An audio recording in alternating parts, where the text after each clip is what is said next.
Assalamualaikum warahmatullahi wabarakatuh. Kami dari kelompok 8 akan mempresentasikan hasil diskusi kami yang berjudul Kitab Fathul Qadir karya Asy-Syaukani. Sebelumnya perkenalkan, nama saya Rezi Syaputri dengan NIM 41200035. Saya akan menjelaskan bagian yang pertama, yaitu biografi Asy-Syaukani. Nama lengkapnya adalah Muhammad bin Ali ibnu Muhammad ibnu Abdullah Asy-Syaukani Asy-Syan'ani Al-Yamani, biasa dipanggil dengan sebutan Imam Asy-Syaukani. Lahir pada hari Senin 27 Zulqaidah 1173 Hijriah di Syaikan, kota dekat San'an, Yaman Utara.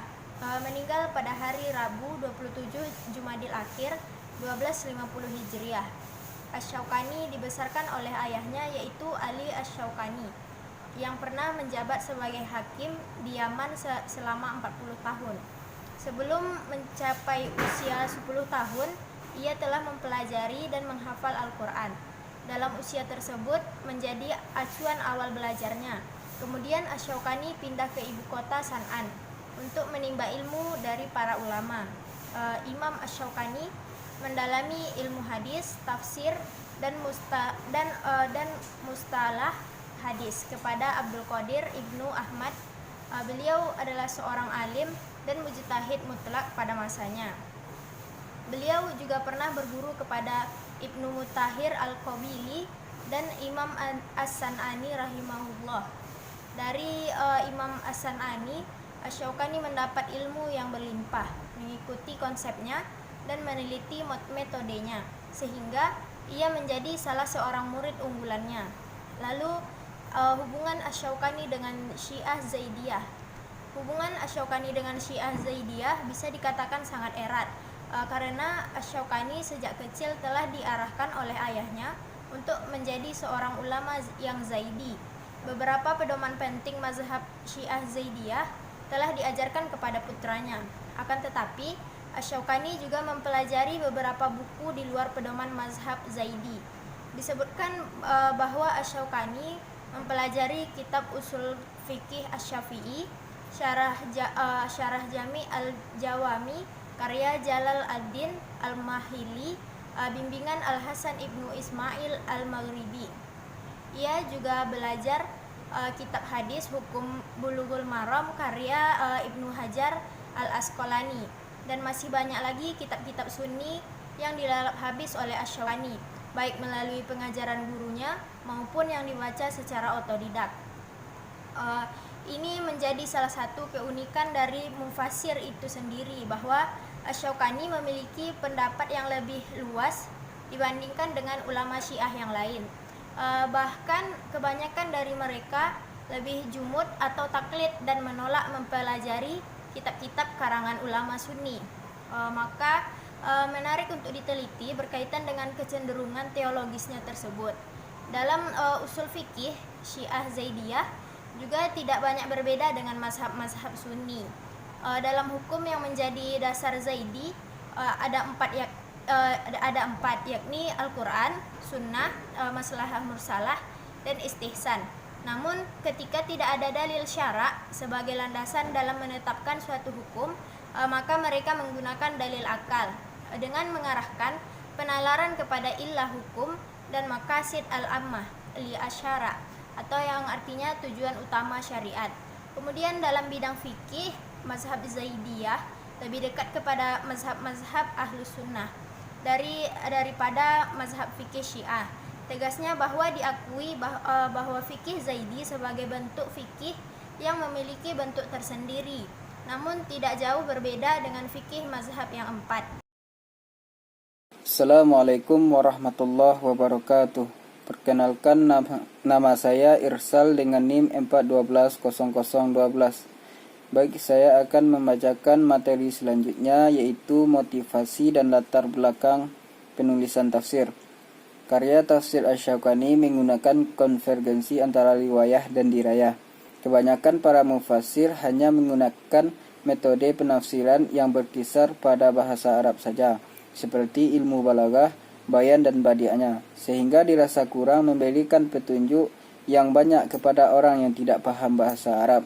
Misalnya saja yang dilakukan oleh beberapa ulama dalam menafsirkan Al-Quran dengan kecenderungan kebahasaan saja, seperti Al-Fara Abu Ubaidah dan Al-Zujaj. Sementara di sisi lain, kebanyakan para mufassir juga hanya berpegang pada tafsir yang menggunakan metode riwayah saja, tanpa ada penjelasan tentang riwayah tersebut, seperti yang dilakukan oleh Al-Suyuti dalam karyanya Al-Dur Al-Matsur fi Al-Tafsir Al-Matsur. Hal ini karena mereka bangga bahwa tafsir yang menggunakan riwayat baik dari sahabat maupun tabi'in dirasakan benar adanya. Padahal jika diteliti lebih jauh tentang riwayat-riwayat mereka itu belum tentu sahih kebenarannya. Dua kondisi di atas tampaknya membuat keprihatinan Al-Syaukani, belum lagi kondisi masyarakat yang dalam melakukan praktek-praktek keagamaan kerap kali bercampur dengan khurafat dan bid'ah. Di sisi lain, ia melihat kemunduran kekuasaan Islam sudah semakin tak terelakkan. Karenanya, ia merasa terpanggil untuk turut serta memberikan pencerahan kepada umat Islam. Assalamualaikum warahmatullahi wabarakatuh. Saya Cici Kurnia Ilahi, NIM 41200039. Baiklah, saya di sini akan menyampaikan materi selanjutnya, yaitu metode dan sistematika penulisan. Secara global, metode yang digunakan oleh Asy-Syaukani dalam tafsirnya adalah yang pertama yaitu konvergensi riwayah dan dirayah, serta melakukan tarjih terhadap pendapat-pendapat yang ada di dua metode tafsir tersebut setelah sebelumnya ia bandingkan. Yang kedua yaitu sangat memperhatikan aspek bahasa, karena bahasa Arab mengandung yang Arab, bayan, badi' dan ma'ani. Yang ketiga yaitu memperhatikan atau mencari perubahan akar kata dengan mentasrif ulang kata-kata yang musyitak. Dan menurutnya hal seperti inilah yang harus dilakukan oleh orang yang ingin menafsirkan Al-Quran. Yang keempat yaitu memperhatikan periwayatan hadis dari Rasulullah SAW. Pada umumnya tafsir Asy-Syaukani bersandar kepada Ibnu Jarir, Abu Hatim, Abdul Ar-Razik, dan Abdul Ibnu Hamid, serta ulama mutaakhirin yang bersandar kepada tafsir Ibnu Katsir dan Asy-Syuuti. Yang kelima yaitu memperhatikan kajian terhadap qiraah yang sahih dan syadz. Yang keenam yaitu selain semua itu Asy-Syaukani juga menambahkan dalam tafsirnya beberapa kaidah yang cukup memiliki faidah. Tafsir Fathul Qadir dapat dinilai dalam kategori tafsir yang menggunakan metode tahlili.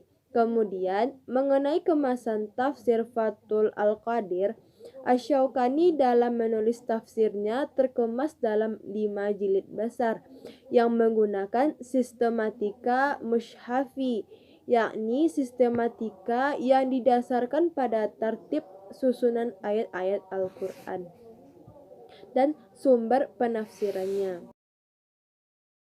Selanjutnya materi yang D, yaitu karakteristik dan corak penafsiran.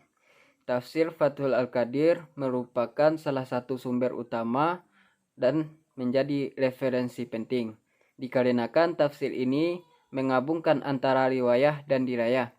Dalam pendahuluan tafsirnya dijelaskan bahwa tafsir ini disusun pada bulan Rabiul Awal tahun 1223 Hijriah dan selesai pada tahun 1229 Hijriah. Rujukan yang digunakan oleh Imam Al-Syaukani dalam penyusunan tafsirnya ialah melalui kitab Abu Ja'far Al-Nus, Atiyah Al-Dimashqi, Ibnu Atiyah Al-Andalusi, Qurtubi, Zamarkazi, dan ulama-ulama lainnya. Sosok Imam Al-Syaukani tidak bisa terlupakan dari perhatian kita terhadap tafsir Fathul Qadir. Al-Jami' baina fanna al-riwayah wa al-dirayah min ilmu al-tafsir sebagai karya terbesarnya dalam bidang tafsir. Al-Syaukani merupakan salah satu ulama Yaman yang banyak menulis dalam berbagai disiplin ilmu pengetahuan seperti ilmu tafsir, ilmu hadis, ilmu ushul fikih, ilmu sejarah, ilmu kalam, ilmu filsafat, ilmu balaghah, ilmu mantik, dan lain-lainnya. Corak tafsir Fathul Al-Qadir ialah mazhab Zaidiyah. Informasi ini dijelaskan oleh Az-Zahabi dalam kitab Tafsir wa Mufassirun dengan mengatakan bahwa terdapat 6 kitab tafsir yang menjelaskan tentang Syiah Imamiyah dan 1 kitab tafsir membahas tentang Syiah Zaidiyah, yakni Fathul Al-Qadir. Pengaruh Syiah Zaidiyah dalam tafsir Fathul Al-Qadir terlihat dari penukilan-penukilan yang digunakan Imam Syaukani dari ulama-ulama Syiah Zaidiyah seperti Ibnu Al-Qasim, Al-Mahdi, dan lain-lain. Namun demikian, Imam Syaukani juga menukil dari ulama fikih mazhab lain seperti Imam Asy-Syafi'i, Imam Abu Hanifah, Imam Malik, dan Imam Ahmad ibnu Jabir. Baik, demikian penyampaian dari materi kami. Terlebih dan terkurang kami mohon dimaafkan. Wabillahi taufik. Assalamualaikum warahmatullahi wabarakatuh.